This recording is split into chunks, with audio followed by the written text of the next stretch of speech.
Hello, and welcome back to my Power Miners Retrospective. My name is Jack Back, and today we will be taking a look at 8959, the Claw Digger, as well as some more about Rock Raiders, the predecessor to Power Miners. Starting off, let's see our characters today. On the Miners side, we have Rex, the engineer of the Power Miners team.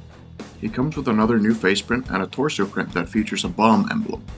Strange choice for an engineer, but that does make it more versatile within the context of mining.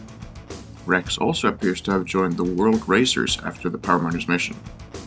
On the monster side we have Sulfurix, the trans-neon green rock monster. As the Claw Digger is the first big set we're covering, it is worth mentioning that it comes with 2 crystals, instead of just 1. Moving on to the set itself, the Claw Digger feels more robust than the previous outings. It's also considerably larger than even the Granite Grinder. This is the transitioning point from small sets to big sets, and it shows. The Claw Digger features 2 massive mining claws, a bucket for carrying material, a pretty standard looking cockpit using the indestructible roll cage, and an absolutely gorgeous engine. Something Power Miners frequently does well, as I think I've mentioned. Aside from that, this is also the first appearance of the large Power Miners wheels, which are still in production today, last used with the 75367 Venator class Republic attack cruiser. Something to note is that the left and right wheels are not parallel to each other, as the front wheels are wider apart to accommodate for the claws. Looking closer, we see a total of 3 tool clips, holding the familiar pickaxe and dynamite, as well as the circular saw, which will continue to show up within Power Miners. As for other notable pieces, there's the set-exclusive orange 47508 bucket, as well as the black 60484 T-shaped Technic lift arm, which to my surprise makes its first appearance here. Again alongside a lot of other sets.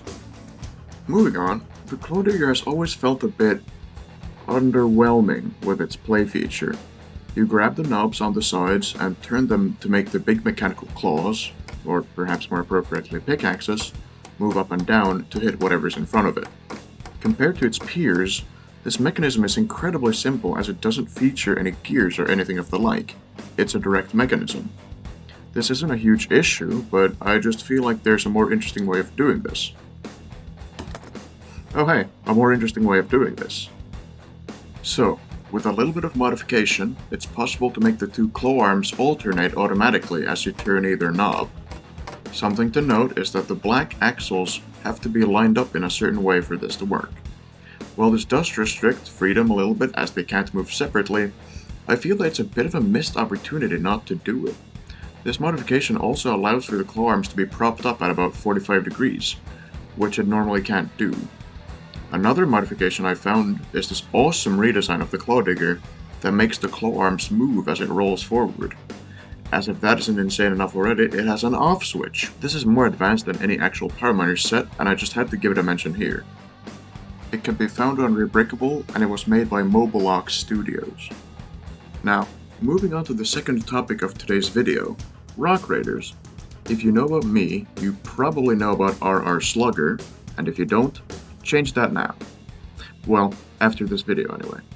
He has videos going into detail about many older themes, and most famously among them, Rock Raiders, so I won't go into any detail here. But as a brief overview, Rock Raiders is another sci-fi mining theme that released in 1999, 10 years prior to Power Miners. At a glance, the themes look similar, but looking closer there's a number of distinct differences.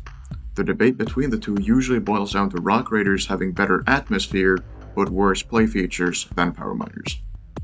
For instance, the story of Power Miners is incredibly shallow compared to Rock Raiders, but the play features of Rock Raiders are a lot simpler than the gear mechanisms of Power Miners.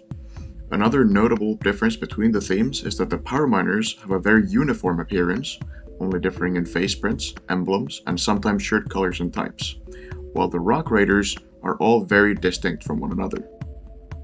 Speaking of it, while it does cause complication with identifying some of the actual named characters in Power Miners, the similar uniforms between everyone makes it very easy to mix in your own faces to make different teams based on the 4 emblems. A mining team, an explosives team, a science team, and a commanding team.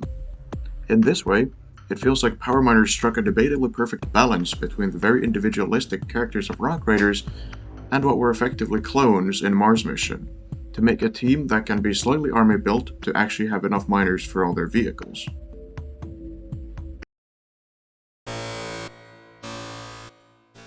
The characters of Rock Raiders are too individualistic.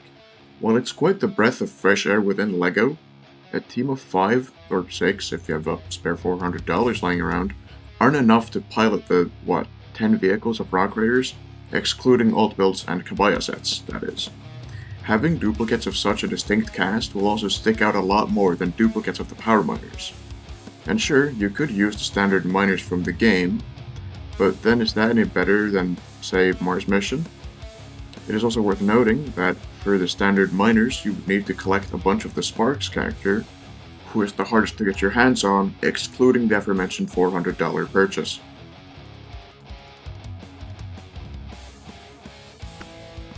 Moving on, I think that about does it for this episode.